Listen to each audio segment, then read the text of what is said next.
Welcome back to Hot Takes with myself, Terry Fluids, and Mr. Mark Goldbridge. How are you, my friend?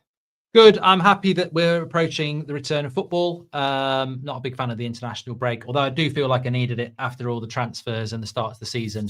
But happy that it's gone quite quick, and I'm looking forward to getting back into some quite controversial topics. Yes, and we've got some great clips today. Obviously, been some breaking news as well this morning.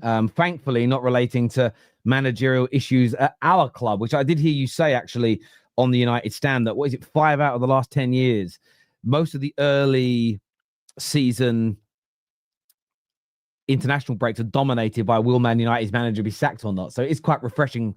That Burnley win probably stopped those conversations. Yeah, definitely. You spelled Gyökeres wrong in your title, by the way. Oh, have I? Oh, there we go. The Arsenal fans. Sorry, lads. Sorry, peeps. I'll get it. In fact, I won't just spell it right now. I'm even going to add the accents. I'm going to add the accents in as well. There you go. You got it. Thanks for letting us know, people. Thanks for letting us know. Obviously, the big news today, or the last 12 hours, is Nuno sacked. Big Ange in. Is Ange in now? Ange is in. Ange Postecoglou Ornstein to be confirmed as the Nottingham Forest head coach imminently. Yeah, I mean, look, I don't think anybody is massively surprised by that. I mean, look, I think they've even got the replacement wrong. Ange, end of the day, mate, at least I can start doing my bloody interview, like that again, but honestly, Ange has defeat all over his face. Like, I'm sorry, he's got a defeatist face, and his style of football isn't going to work. It's so extreme from what they were doing to what they are doing. You'd go from Nuno to Jose. That's the obvious thing to do. I like Ange's brand of football, but look at how many games they lost last year. Look at the disruption that's going to cause in the dressing room. I think it's a bloody nightmare for them, honestly. And I don't think it's going to go that well down in the draft. I actually think they had a really good chance with the way that they played on Nuno of winning the Europa League. I think it would have been a Forest Villa final. And I think they've messed that up. I think they had a good chance of being in the top sort of 8 again. And I think they've messed that up. So I'm not surprised by it, but this is what happens when you have an ownership that, is erratic and impatient. And, it's not a surprise. I think we're all expecting it, but I don't see Ange Postecoglou. I'd like to see him do well. I like him as a coach, but I don't see it working out. I have to admit I'm very biased. I know Nuno. He was along with Jota, which I spoke about in the summer after his very, very sad passing. Nuno was my second client ever in the private bank, and he helped me. He helped me very much in my career. So I'm always very upfront about the fact I'm biased towards Nuno. I think this is absolutely horrendous. Horrendous. Their styles of play. I always judge an ownership. Yes, how they invest and how they talk and the money. And the money it's really funny because you get a lot of fans. And I know you're kind of in this ballpark a little bit, Mark. But a lot of fans do this. I don't care about the money. I'm not an accountant. But yet when their owner is pumping in hundreds of millions, they go, fucking love my owner. Well, you care about the money now. And that's what Forest fans do. Love our owner, pumps money in, fights a good fight, done Spurs over. They love all of that. I'm judging him based on the fact that how are you going from a style of football that Nuno is continued? So Nuno came in and just took over from what the previous managers were doing and took it to the next level because he's a pragmatist at heart. He can absorb pressure, get you on the counter attack and kill you. I know Ange did that in the Europa League. In fairness, he did. But 22 defeats in the Premier League because that's not how he plays week in, week out. They are changing everything 3 games into the season where they started okay. It's horrendous. They are listen. It's to say, I think the victim in this is always the fans, and we've had it at United. And look, it might work, but it ain't going to work by design. It's going to work on fluke. This is not the way to change a football club 3 games in, to go, like Terry says, from pragmatism to high line.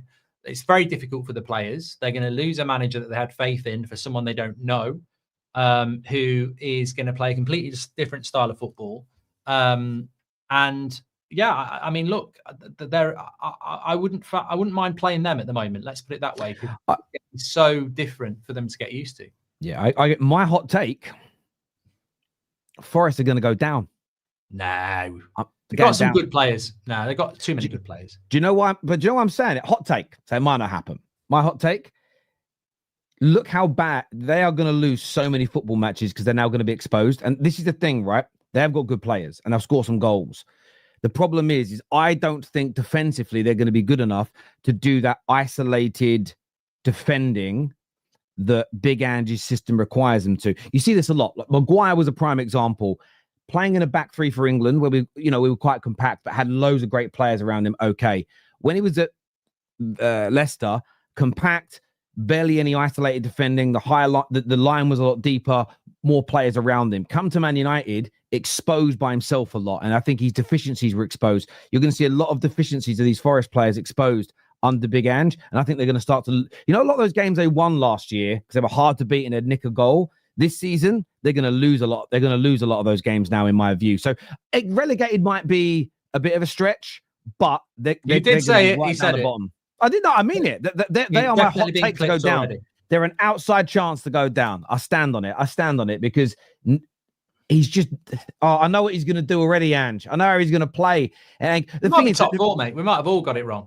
Sometimes these sort of things worry me a little bit because everybody says it's stupid, it's unfair on Nuno, it shouldn't happen. Look, people might not follow the Championship. Mark Robbins at Coventry did a great job. They got rid of him for Lampard. Even I got my nose in and went, that's this disgrace. They shouldn't have done that. He's actually done really well at Coventry. Oh, yeah. So, he has. It does work. Sometimes it does work, but it might work. It might work. I'm just looking at the way they played and become so brilliant and dangerous last year.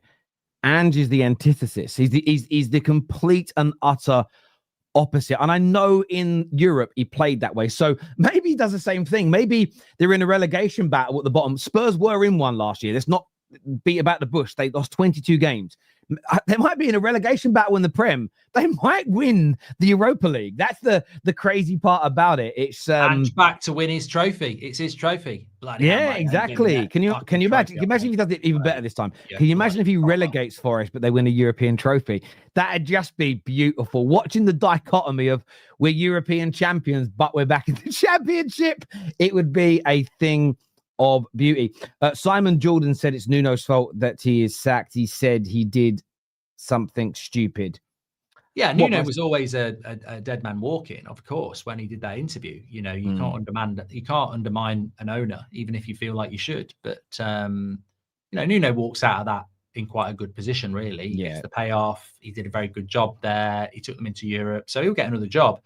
It's for me, I knew Nuno was going to go. I'm not moaning about that. I don't think that's a surprise, but I just think the extremity of what Terry says, to go from that to that. Mourinho would have been the right coach, but can you imagine Mourinho with the Forest owner as well? I mean, that might have lasted minutes, let alone days. So, I want to see Mourinho back in the Prem, though. I think that would have been a more exciting signing, but I agree with that. Forest will be an exciting watch now for their fans. They will, you will be a very different team, and I like Endoy, I like Gibbs White, Douglas Luiz, the two Brazilian lads. I think will be good. I don't know that Chris Wood's going to work in this system particularly well.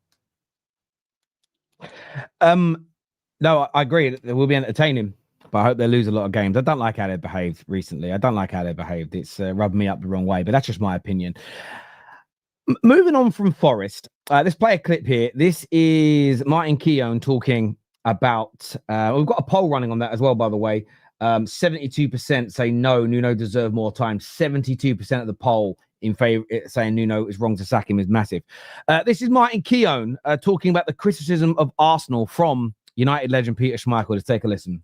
It's sometimes these ex-players. Peter Schmeichel has said that Arsenal brings something ugly to the Premier League.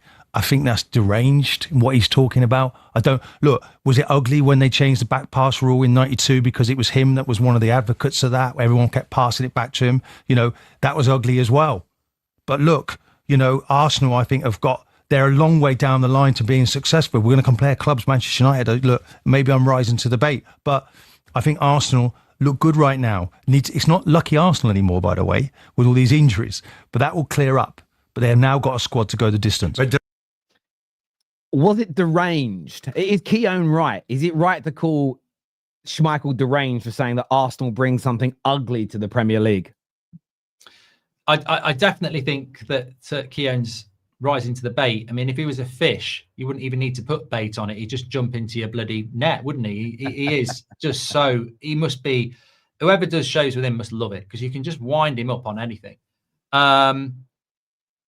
Look,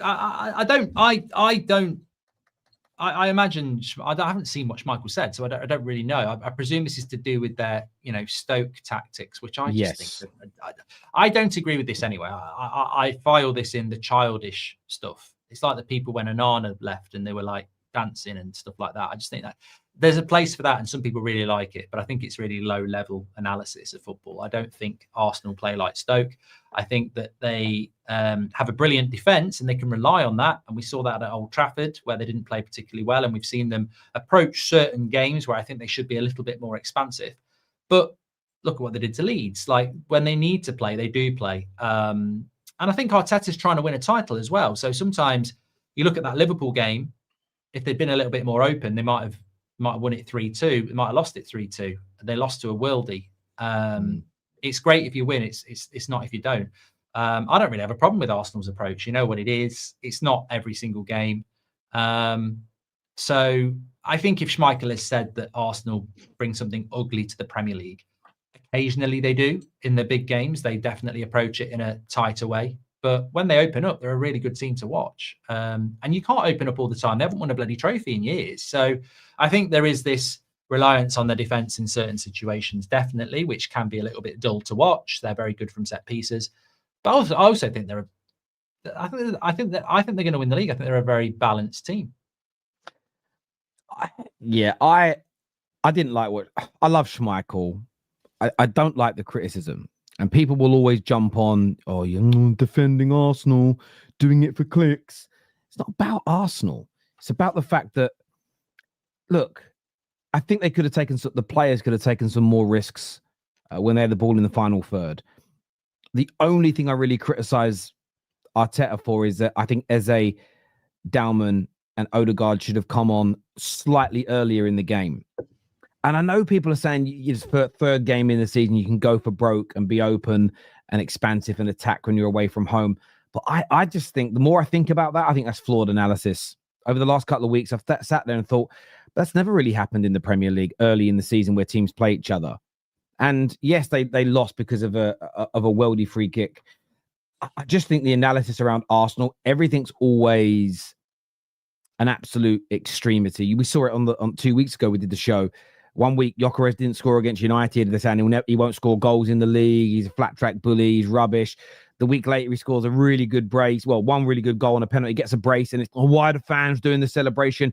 It kind of just moves from one thing to the other. It's either they're not good enough, and when they are good enough, it's everyone calm down, celebration police come out. And as much as, like a rival, I enjoy a bit of banter towards clubs, I just feel it's gone a little bit too far now. And Schmeichel saying that, talking about it like they've been saying ugly to football. Schmeichel, listen, you're a United legend. We won a lot of important games, or we got some very good results playing what you would now call an ugly brand of football under Fergie. Hard to beat, tight at the back, playing not to lose, nicking wins late in games. And we were lauded for it. I can't now attack another team for trying it. Now, delivering it and trying it are two different things, but I can't ever go at a team for doing something which I love my club doing, that I hold Fergie in such great esteem for doing. I think it's hypocritical for any Man United fan to look at how they play and go, that's anti-football. That means you're condemning Fergie's style of football. I can't do that personally. So it's more about me protecting Fergie than it is anything else. I find it a little ugly. On that, though, this is also on Arsenal, because I really want to get your opinion on this. Viewers, I want to get your opinions on this as well. Take a little listen to this. Perez scores the most goals in the Premier League. There you go. That's what we're going to go in. Wow. It's never going to happen. That's go in it. Top Premier League goals. I mean, Looks like he's playing with jeans on. now you've brought Gyökeres up. Well, it looks like he's playing with jeans on. Did you hear what someone said? I don't know who it was. It looks like he plays Playing with in jeans on. You can have that one. It looks like Gyökeres is playing with jeans on. Now, before I get your opinion on this, Mark, the man who said that, I think his name is Ben. This is what he also said about Victor Gyökeres. Take a listen. Victor Gyökeres just screams world class. From his celebration to his finishing, he is going to take over from Harry Kane and Erling Haaland and become the best striker in the world over the next few years. He might be one of the most well-rounded strikers on the planet at the moment behind Harry Kane. He has got everything in his game. 32 goal contributions in 25 games for Sporting Lisbon this season, with 22 goals and 10 assists and 36 goals in all competitions in 39 games. He's an elite bagsman. 50 goal contributions in all competitions, the first Sporting Lisbon player to reach that feat since Bruno Fernandes.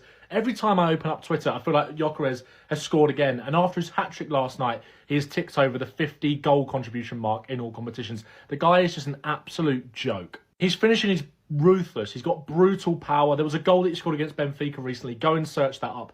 That he just shrugged off the defender and burst past him with his pace. Haaland-esque. He has got everything. And no wonder Arsenal were in for him. They won't be the only one. There was going to be a real fight to get Victor Gyökeres this summer because I feel like he is a Premier League star in the making. Not many people saw this coming when he signed for Sporting Lisbon from Coventry. He has an incredible... We don't need to... Can I go back to the other... Can I watch the jeans one? Have you got... Is it easy for you to go back? Yeah. But I just want to just scores the most goals in the Premier League. There you go. That's what we're going to go in. Wow. It's never going to happen. That's how I go in it. Top Premier League goals. I mean, Looks like he's playing with jeans on. It is right, him. I know exactly what's... Yeah, I know exactly what's gone on here. Look who he's sat next to. He's clearly caught engagement addictitis from Rory Jennings. Because that it makes sense now. Look at who he's... There's probably been some sort of bodily contact there. He's breathed on him. Give the lad a chance. He ain't thinking straight. Because, I mean, obviously I'm joking, but seriously, this is the problem with... I like the overlap. I like the show with Keane, etc. And I like Scholes and Carragher. And they miss a lot. They do miss a lot, but they have an opinion. The problem they've got here is, and I actually watched it last week, and the top comment was, you need to change the fans. Chelsea, Rory Jennings doesn't represent Chelsea. Adam McCullough doesn't represent Manchester United every week. They represent Adam McCullough and Rory Jennings. Like, they are individuals. And the reason the top comment last week was you need to change your fans is they need to change the fans around. Like, there should be a different fan on rotation every week, because if they're going to talk about Man United or Spurs or Arsenal, you're just giving them, you're just giving those individuals the train ride up to think of what shit can I come up with. It's scripted bullshit, isn't it? I mean, I guarantee he's come up on the train and gone, he ain't thought of that. He's gone, I'm gonna get in there about Gyökeres and jeans, and I'm gonna get a clip, and that's really sad, because he's exposed himself as a complete and utter prat now. Like, he's spent all that time talking about Gyökeres, prat man, and this keeps happening though. Rory does it all the time. I mean, he is a paid actor. He used to be on EastEnders, but he's an intelligent guy as well. They spend their time thinking about something to say that's going to go viral. And I think it's such a shame, because when Paul Scholes misses with a bad opinion, at least he's giving his opinion. He'll be consistent around, I don't think Man United should play a 3-4-3. They should play a 4-4-2 because they did in my day. And I understand that. But the total contradiction there is incredible. And look, them all laughing, I found a bit cringe, because you are basically, certainly not saying it's bullying or anything like that, but I know what I defend Gyökeres because I wanted him to come to Man United. I think he's a fantastic striker. I don't think he's fully fit at the moment. And, I think it was Carragher that was saying that, he doesn't pass the eye test or something. And he was on about it again, that Havertz will probably take his place. And, I can't remember what the exact thing he said was. He's not the easiest on the eye. Well, this is following up from 2 weeks ago that Amorim would have been sacked if he wasn't good looking. I mean, is that the level of analysis now, that we can't actually scrutinise their definitive factual record that he scored more goals in Europe last season than any striker? We move beyond definitive facts that he's a brilliant striker to he looks like he's running with jeans on. He's not easy on the eye. He's not been sacked because he's good looking. It's just... And we're seeing it with Wirtz at Liverpool after such a short period of time. We're going to see it with Šeško. Obviously, if they had a British passport, they'd get a bit of a better ride. But ultimately, we are just finding different ways to judge people now, which is just incredible to me. It looks like he's running with jeans on. You know, imagine if Gyökeres come out and said, I've actually had a condition since I was a kid with my back. You know, I had major operations on it, and that's why I run like that. They'll all shit themselves then about him running with jeans on, won't they? And that's my point. Why are you judging people on how they look or how they run or anything like that? Because it's not actually about that. I find it a real shame that it's very obvious when you've been in this game for 10 years that people are now literally engagement addicts, like someone said in the chat, that they're literally going looking for it. I never know what you're going to show me. I never script anything for 10 years. I just go live and do a video, because I think then it's just authentic, isn't it? And I might come out with an absolute clanger, and I certainly have, but I'm certainly not going to take my time to think, ooh, what did he say that I can say, or anything like that. And you end up contradicting yourself. Yeah, some people say, look, it's just a bit of banter, it's a bit of a joke. I understand that. The problem is, and I've seen this develop in recent years, is that one joke then becomes milked and then becomes real analysis. Equally, if you'd really watched him last season like I did, he's run the move the whole time this way. There's nothing different in terms of how he's running and moving now. The difference is, and I know he's a Spurs fan, so he's got there is an agenda in it. But you're doing that one video on TikTok. Why? Probably because that speaking that way on TikTok's one of two things. You either have to overly praise or overly criticize everything. If you do, there's a United fan who just everything we're doing is the best thing that a football club has ever done. And it goes viral because everybody's waiting for it to like not happen. But it's always going to go wrong, because even if we do something good, say we all think we're going to beat City at the weekend, he won't predict 1-0, 2-1. He'll predict 7-0. And then look stupid, right? And then people do the other way, where they're annoyed about everything and everything's problematic. That's where I have an issue with this. And people, gosh, it's a bit of fun, Terry. The problem is it's catching more and more fire, as you say, people just saying things that they really don't mean. So someone will say, Terry, you've just said Forest will get relegated. Well, I already predicted them coming around about 12th, I think, this year in my predictions. But I've got reasoning for it. One of the biggest things I criticize at my club, Man United, is when we go for one style of football to a completely opposing ideology. I think it's one of the reasons that we're in trouble. We, though, have spent billions on players and actually have good quality players, even though we haven't gelled them as a team together. Forest have good players that were gelled and regimented to play a certain way, and you're going to the complete opposite end of the spectrum. I have also said it's a hot take. So at least I've got some rationale behind it. But to go from 1 minute saying this guy's replacing Harry Kane, he's amazing, everything about him brilliant, to he runs in jeans, and that's going to be the narrative pushed every week, he doesn't score a goal, it's going to become tiring and boring. And there will be no real analysis into why isn't he scoring goals yet? What do you think could be the issue? And that's the bit that I have a problem with. It's fine to make the joke, but you then need what I believe to be the quality analysis. And that's just dying in this industry. And I don't like to see it personally, mate. I really, really don't. Well, I just find it, look, banter's a massive part of, why I've done so well. The Pratt Man thing is literally going viral at the moment. I didn't even make the song up. So, sometimes, but most of my stuff is in-game reaction to pure and utter despair, because I love Manchester United, and I'm just like, oh my God. In a conversation like this, I'm just probably, what I find difficult about the Gyökeres thing is that it's, as I said, I don't want to use the word bullying because that's just ridiculous, but it is definitely an agenda that was written before he even kicked a ball. As a Man United fan, I would have loved him at United. I watched him against Arsenal, not fit. Against Man United, not fit. I watched him against Leeds, still didn't look fit, gets 2 goals. Watched him against Liverpool, never really got a sniff, still doesn't look fit. We haven't started Šeško because he's not fit. Arteta has decided to put to let Gyökeres get his fitness in game. He's going to score so many goals this season. I've got him down for Golden Boot. That might be a little bit too far as a hot take, but I have got him down for that. He is going to work. Why are we talking about him in situations like this and that, about wearing jeans, or he's not easy on the eye? It's like, you didn't used to get that on Match. I mean, look, I'm glad the days of Match of the Day are gone and we've got things like this. I think it's better, but you never would have got that years ago. I know he scored 2 goals, but he's not easy on the eye and he looks like he's running around in jeans. I mean, it's this. I think like sometimes you get a really good viral clip because it's natural. And I think people are just chasing it now. But and maybe that's it. As you say, there's I hear you, mate. 110% viewers. Let us know what you think and feel. Super chat here says, a Forest fan and Arsenal fan walk into a bar. What do? They start one of the best YouTube shows together. So obviously, I'm the Arsenal fan, then, am I? Yeah, I'm a Forest. No one knows this secret. Mark's actually a Gooner. I'm actually the Forest fan. It's been a private joke for many years. Cheers for the super chat, bro. I appreciate it.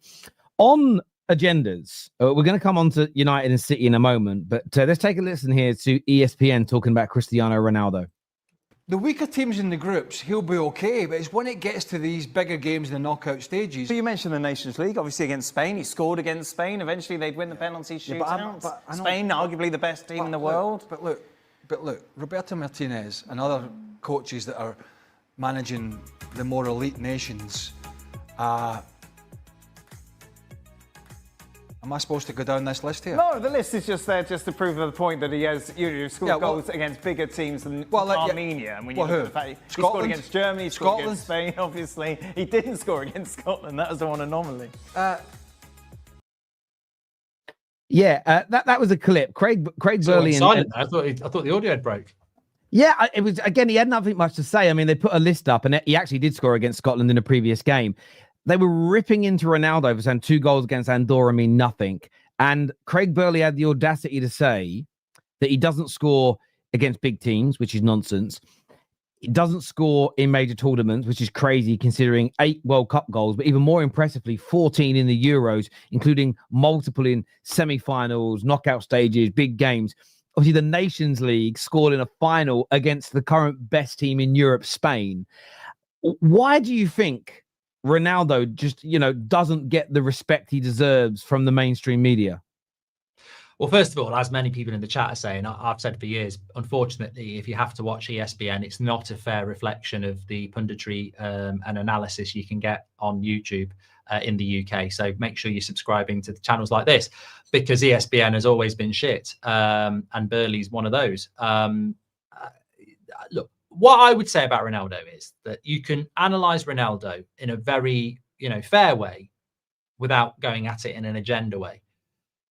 My concern about Ronaldo is that he's 40 and he's going to go into a World Cup, which is still 9 months away. And in the latter stages, how much of a limitation is that going to be? Even in the last World Cup, I think it was Ramos who played, wasn't it? And took his place. I think it was the last World Cup, and I'm sure it was Qatar.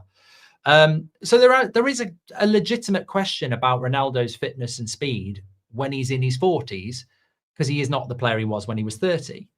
But he is still scoring absolute belters. Yeah. He is still ridiculously fit. He's probably got the fitness of a 35-year-old.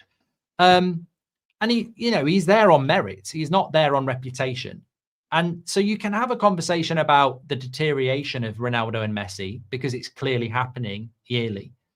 But he's still scoring goals. He's still a massive part of that team. And I think, would Portugal be better without Ronaldo? That's the question. And arguably not. I think he's such a, focal point for that team. So when people criticize him and say, he's a passenger and, he's not really offering anything other than name. I mean, again, this is what we get when we start talking about Gyökeres and stuff like that. It's people who clearly don't actually take the time to watch what they're doing. They just go, what's he doing playing? And I never liked him in the first place. Well, yeah, no, I agree. I don't like, and this is something that's come in, as we said, in the last 5 to 10 years. There's always been bad opinions, and people will say, well, Terry, you have bad opinions. Mark has bad opinions. We all have bad opinions, or we get things wrong. But this is just clearly an agenda. And this is where I get annoyed. I think it's okay to make a joke. Someone looks like he's running in Timberlands. It's a joke, but then you get into analyzing the player. When he does things good, you praise it. When they do things bad, you criticize it. But everything's about agendas. And people have been, like Craig Burley, have been writing Ronaldo off for years, and he keeps proving them wrong. But what they're doing, the same as a clip we're going to show about Fergie in a minute, what people keep doing is lying. Danny Murphy this week lied. Fergie no one could compete financially with Fergie at any point in time at Man United. Well, barring the first 10 years in the Premier League where he was only the 10th highest spender or something along those lines. It's these lies that get pushed. Ronaldo doesn't score in big games against big nations. He literally scored maybe the most important goal of the last year for Portugal in a final to equalize against the best team in Europe, Spain. It's the lies they tell along with their agenda. And what they do, they hide behind just a little bit of banter. No, you're pushing false narratives that many people will just believe because they'll see it and go, well, that's ESPN. Oh, that's on the overlap. Oh, that's on Sky Sports. It must be true because they must have producers and fact checkers making sure the information they're giving out is correct.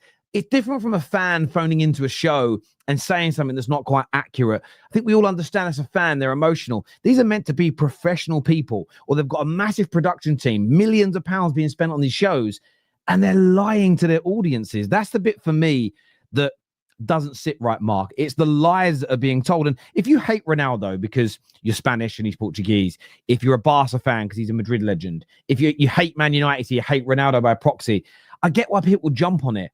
But for me, it's slippery slope time. I don't like legends of the game. I saw it yesterday.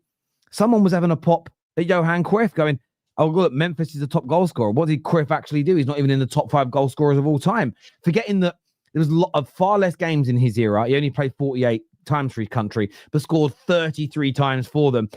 Yes, he was considered a striker by some, but it was more of a second striker as opposed to the leading 9. So to have that many goals and assists in 48 games, and you typically played much better teams on a more consistent basis back then. And yet these tweets go viral. No one's calling it out. And then you'll start seeing the media push this, maybe not on this example with Johan Cruyff, because there's no mileage in it in England, but they'll do this about an England player. And I just sit there sometimes and think to myself, like, Rooney must be the most disrespected England player of all time, the way people speak about him. And I just, so something about it don't sit right with me, Mark. It really bothers me. Really bothers me. Really bothers me. Viewers, make sure you do me a favor and hit that like button. I thought you froze in for a minute. Hit the like button, please, and make sure you are subscribing to the show. Now, speaking of things that bother me, something I saw this tweet yesterday, Mark. I need you to take a look at it. It says, and I quote, Manchester City dropping their case against the Premier League in relation to the Associated Party rules doesn't bode well for the 115 case. Why would City concede if there wasn't something coming their way in return? Unpack that for us, Mr. Goldbridge. Honestly, I just put it out there because I just read a couple of tweets. I mean, I don't even know if it's accurate, but my feeling is that they were very... I don't have a lot of confidence in the Premier League. Breaking news.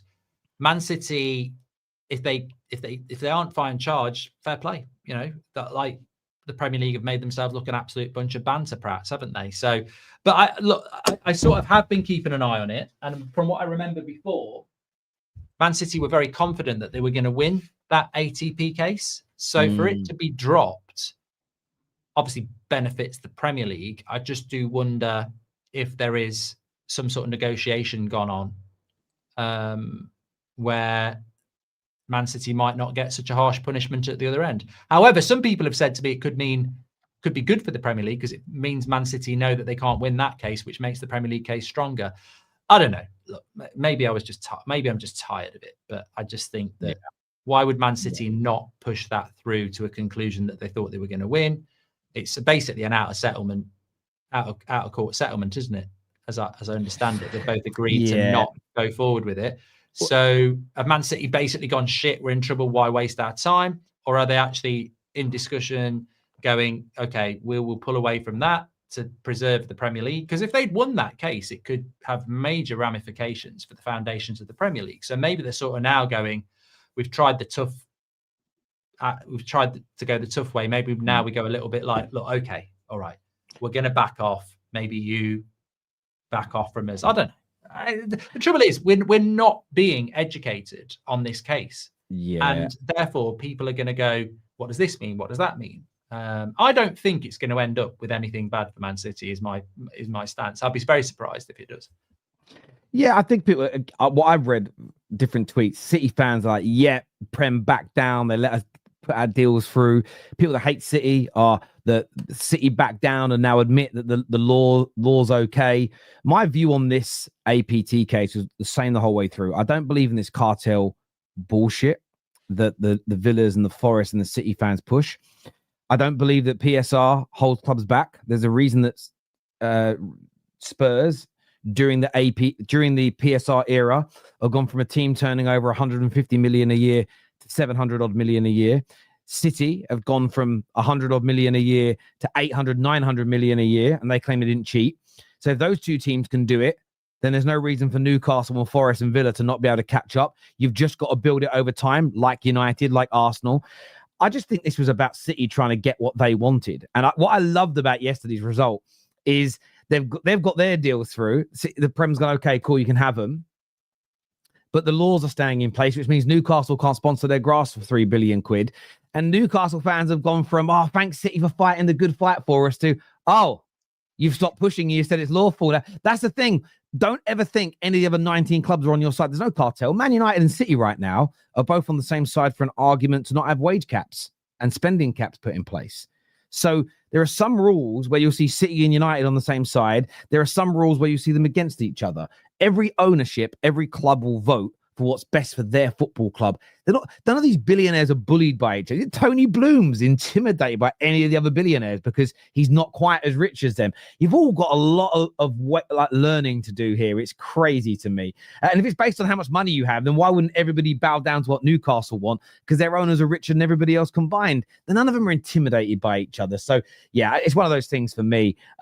On Pep, though, let's take a little listen to this clip here, because obviously we played them this weekend. I want to get your views on this, Mark. No doubt, regardless of how brilliant you think Pep Guardiola is, however high you rank him in the pantheon of great managers, Roman Abramovich last season would have sacked him, no doubt. That's insane. Do you think there's he wouldn't have sacked a manager? Oh, he 100% would. He 100% would. He sacked Carlo Ancelotti in the tunnel of Goodison Park off the back of winning the double. Like, there's no doubt in my mind. So you got a manager that, like, you can say you don't want to talk about as much as you want. Wins 4 league titles, a treble, domestic treble, 100 points. But he did it, and he has one season where he comes third, and you're saying he's gone. Pep has previous for running when the pressure's on. For running when the pressure's on. Yeah. Roberto Di Matteo sent him into sabbatical, didn't he? Roberto Di Matteo made him go so crying. Pep runs when he's running for them hills. He schooled Ferguson twice at Barcelona in Champions League finals.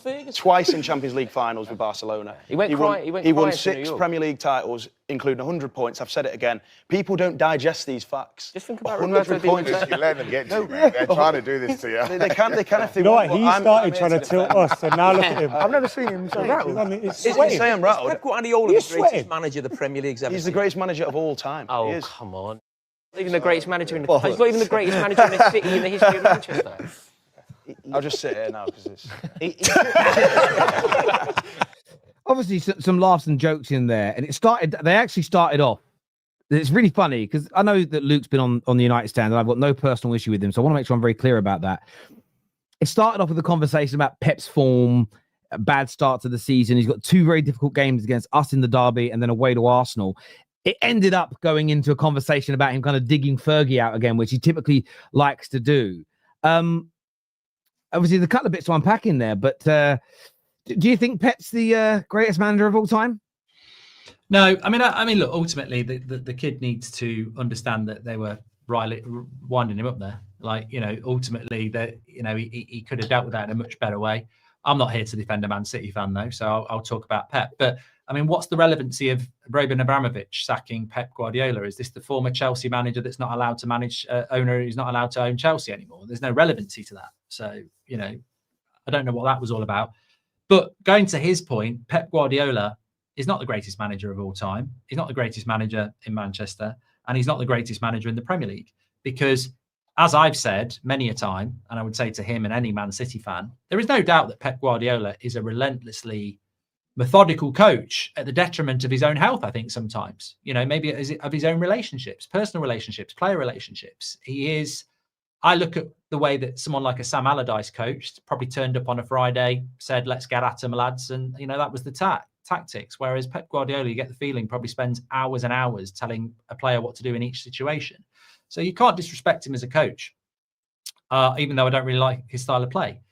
But what I would say is that the glaringly obvious analysis of Pep Guardiola is this. Every single job he's taken, he's walked into a team that was already well on the way to being built. Barcelona, Bayern Munich, Manchester City. He's also walked into a team that has an open checkbook. Barcelona, Bayern Munich, Manchester City. He has never built a club from the ground up, and he has never taken a job at a club that was on its arse. Jose Mourinho, Sir Alex Ferguson, Jurgen Klopp, Arsene Wenger. So in the context of his coaching ability, Pep Guardiola deserves to be up there with the greats.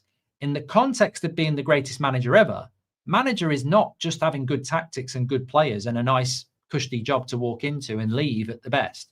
Being a great manager has to be in the face of adversity, in the face of challenge.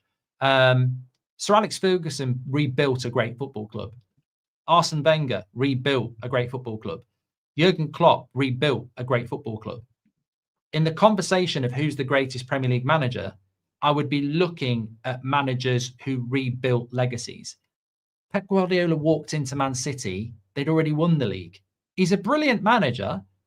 I said at the start of this season, if he takes Man City back to the top, he'll have done something he's never done, and he'll earn respect in the game. Man City aren't quite on their arse, but they're in need of a rebuild. He never does a rebuild. So let's see if he can do it. But I respect Pep. He's a very good manager. But I don't put him in the same category as Sir Alex, Arsene Wenger, Jose Mourinho, or Jurgen Klopp, because they've rebuilt football clubs or built football clubs. And that's very, very difficult. Anybody can walk into a business that's already performing well with an open checkbook and say, go and get the best you can. You walk into a business that's bankrupt and in major trouble and you haven't got that much money. Then now we're talking. Do you know what I find very interesting about your take? That forget Pep for a moment and this eradicate him from our conversation. I'd love to see what he'd say to that, by the way, because I don't need to banter him. I'd say, come on, I'm not running up a hill with Kate Bush. Let's have a proper chat. For me, I agree with Luke when he says United fans try and pretend Fergie didn't spend money.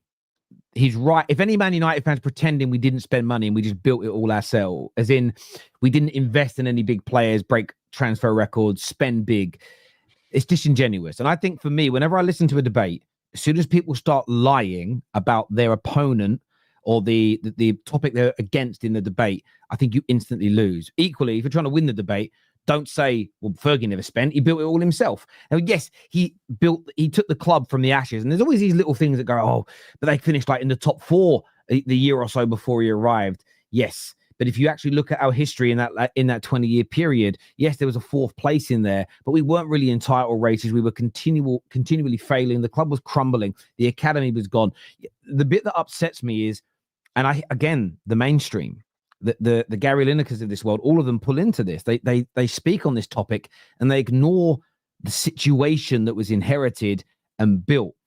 But equally, when it comes to Luke and a lot of these City fans, they always talk about money. Fergie spent this. Let's put inflation on Fergie spending. It's $1 billion he spent. So he didn't only spend 700 million. It'd be 3 billion if you put inflation on it. But we did the maths the other day, Mark. With inflation, Pep has outspent Fergie in the Premier League by 110 million a year if you add the same rate of inflation to Fergie spending as you do to Pep's, because Pep's been here nearly 10 years and the price of players has gone up and more money has come into the games. You've got to keep adding it. Even if you don't add inflation to Pep, but only to Fergie, he still outspent him by, I think it's just over 60 million a year. So Pep has inherited better situations. Fergie was only the 10th highest spender in the Premier League in that first 9 years. I use 9 years because Pep's been here 9 years, where Pep in the Premier League has been the 2nd highest spender. In La Liga was the 2nd highest spender when he was at Barca and was the number 1 spender when he was in Germany. And I take nothing away from Pep. I only ever speak about how brilliant he is. I don't call him a checkbook manager. I don't need to diminish him because I think he's a great. For me, though, it's the way people lie or disregard the brilliant things that Sir Alex did. What Jose did, for instance, when he went to Porto, took over a team in Portugal, didn't just make them the best team in Portugal, made them the best team in Europe. For me, doing that, yes, he had good players. Yes, he would have spent money. But those types of achievements, what Cloughy did at Forest, what the Shankleys and Paisleys did at Liverpool, I personally find that better. Not because it's Pep. I just so wish there was social media 10, 15 years ago. I was saying exactly the same thing. For me, I've always said it. If Pep left City, went to AC Milan, rebuilt them over 2 or 3 years, and then made them the best team in Europe again, you'd then have an argument with all these other achievements to go, maybe he is the GOAT. I think it's a lot harder to fix something. It's harder to build a house, to build a broken house, knock it down and rebuild it, than it is to add a beautiful extension and a swimming pool onto an already wonderful home. There's a much bigger achievement in there. In terms of, just last point I want to go to you with, Mark, who do you think is winning the derby this weekend? Who are you going with? I think it'll be a draw. Yeah, I think it'll be a draw. And just to add into that as well, I think that, look, if you look at like Sir Alex Ferguson spent money, of course he spent money. If you look at like Pep Guardiola walks into Man City, they've won the league, they've got great players, he gets an open checkbook. Sir Alex Ferguson walks into Man United, not won the league in over 20 years, you know, club on its arse, basically a cup team, spends money, takes us back to the top. In modern day terms, Ruben Amorim takes the job after Ten Hag, and you take the job from, I don't know, Man City now. What's the harder job? Come on.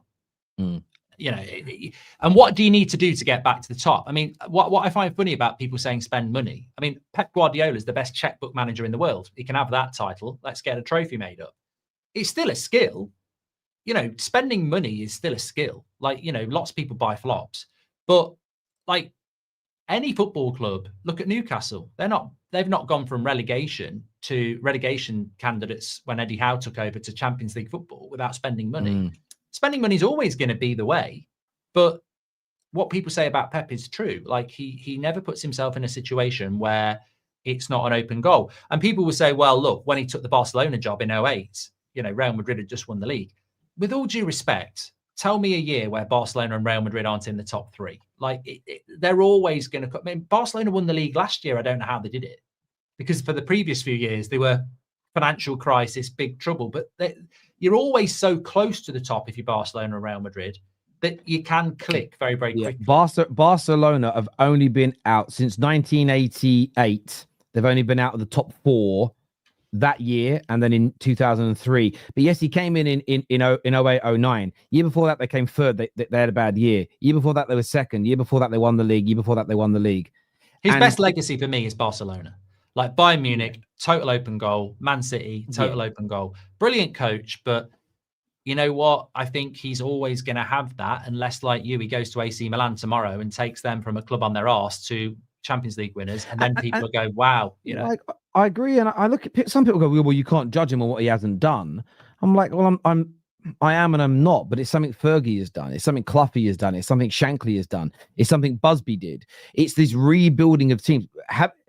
Listen, I don't even think there's a lie going around that he rebuilt City. You know, he added to what was already a very good squad at City. Rebuilding is when you build a great team, and they were a great team that did a 4-peat and won a treble. It's about rebuilding that greatness, because it's not even the technical ability. It's having the mental strength and energy to go through that process again of your team dropping off and not winning, bringing in new players, implementing your style, adapting to the changes that go on.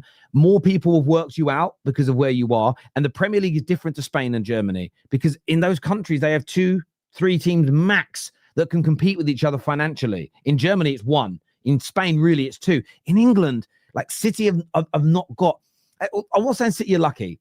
Man United have only spent in Pep's era a couple of $100 million less than City. If we actually had good people running our club, if Chelsea hadn't have gone off the boil for a few years, they had a little bit of a run where some of the other clubs fell off, and that isn't Pep's fault. But it's harder now for Pep to rebuild. He's now going to see what Fergie experienced, which is the Chelseas and the Arsenals and the Liverpools, the Newcastles, the Blackburns, City at the latter end, pecking at his head the whole time, whilst you're trying to rebuild. There's no room. It's so stressful, and this is the first time he's experiencing it. I still think he's a brilliant manager. I just don't like the disrespect on his name. Super Chat says, Mark, Barca finished third in the Liga, 16 points off of Real Madrid. He sold Ronaldinho and Deco, our 2 best players at the time. It's all opinion on who's the greatest manager. But that's not relevant, though, is it? Because we're talking about the best Premier League manager, and he did do a good job at Barcelona, but it's a 2-horse race. And, you know, he did a great job at Barcelona. As I said, that his legacy for me is what he did at Barcelona. But I think he's I actually think he's outstayed his welcome at Man City. I think they've lost their vulnerability. They're vulnerable, as we've seen in the first 3 games. They're beatable. They were beatable last year, and everybody knows they're beatable. And I think his big asset is this period of time, maybe 2 or 3 years, where they are invincible, and he gets out. He certainly did it at Barcelona. He did it at Bayern. It was longer than 2 or 3 years at Man City, to be fair. But I think the time to go for him was probably the season before this, when you look at it. I was very surprised he stayed past the summer, but if he can turn it around and get Man City winning titles again, he'll have done something he's never done in his career, which is rebuild a team. Yeah, no, I agree with you completely, and I think that I think we'll hurt him this weekend. I think we beat him, and I think Arsenal beat him. And I had a hot take at the beginning of the season, which was, and I said it. I said, look, it's an outlier of an opinion, but I said he walks by Christmas. Right now, they're not looking very good. I think if he loses the next couple of games, you might see the scratching coming back out, the panic coming back out, the hand going, and you could see Pep either walk or mutually move on. It'll be an interesting one, and I want it to happen. It could beat us 4-0. And then go and beat Arsenal 2-0, and then they're back in the title race, and everyone's going. Then we all look silly. We will see. Mostly agree with Mark, but Pep is better than Jose and Wenger. When Pep joined Barca in 2008, Madrid had the Galacticos, and Barca just lost Ronaldinho, Deco, Thuram, and Pep replaced them with academy players. But are you again? But this is where I would ask this question: are you saying that he won in spite of losing those players because he didn't want to, or were those his ingenious decisions to move them on? Because my feeling is this: I don't think Ronaldinho would have done the pressing that the Pep's teams needed him to do. I'm not sure if he would have, because I think Messi didn't do much of it because of who he was. You couldn't have got away with 2 players in Pep's system not pressing. Do you know how we know that? We saw it at PSG. When you had 2 strikers walking around, you couldn't play the way they wanted to. They were always susceptible. So yeah, are you saying in spite of or genius? I need to know your view. We're talking about Pep at Barca. We're talking Prem. I mean, do we want to go and have the chat about Sir Alex at Aberdeen and breaking the Glasgow dominance? I mean, what he did with Aberdeen surpasses everything Pep did at Barca, in the sense that Aberdeen are not Barcelona. You are comparing. If someone came into the Prem and took over Villa and only spent, and by the way, spent 3rd, 4th most in the league, that level, and then did what City and Pep did, it would be regarded better than what anyone's done in the Premier League. They came in and won multiple league titles, European trophies, stop the stranglehold of those dominant teams. Imagine Diego Simeone. Imagine if he actually stopped the stranglehold. He's won a few leagues. Imagine he actually stopped it, and Atletico became the dominant side. What he did would be looked at above every other manager in La Liga history, or at least modern day history. So yeah, you are right. I think where this goes wrong all the time is that I think certain Pep fans think that people don't rate him when everyone says no, he's a really good manager. Yeah, he's brilliant, a great manager, but he is not Sir Alex Ferguson. Like, he's nowhere near it. He's nowhere near it. And that's where people go, well, look at the way he plays, look at the trophies he's won. And yeah, look at the circumstances. It's just that simple. If you want to go Pep, fine, but you're gonna get a load of very detailed information as to why people don't think he's a better manager. Simple as that. No, I agree. Look, I want to thank everyone who's tuned into the show today. United Stand back at 2 p.m. So make sure you're there supporting. Of course, 8 p.m. tonight or 7? I don't know whether to do an England watch along. I'm sort of like, well, it's Serbia. It should be a more fun game than I probably will. Yeah. So United Stand on this evening. We're back at 3:30 today for a very special Straight Facts. So make sure you're back with us then. I'm on the United Stand later this week. So if you're here from the United Stand, I'm on 8 p.m. Friday. I'll be hosting a show over there this week, which I'm looking forward to. Until next time, everybody, take care of yourselves. Goodbye. God bless. And we'll see you all again very, very soon. Peace.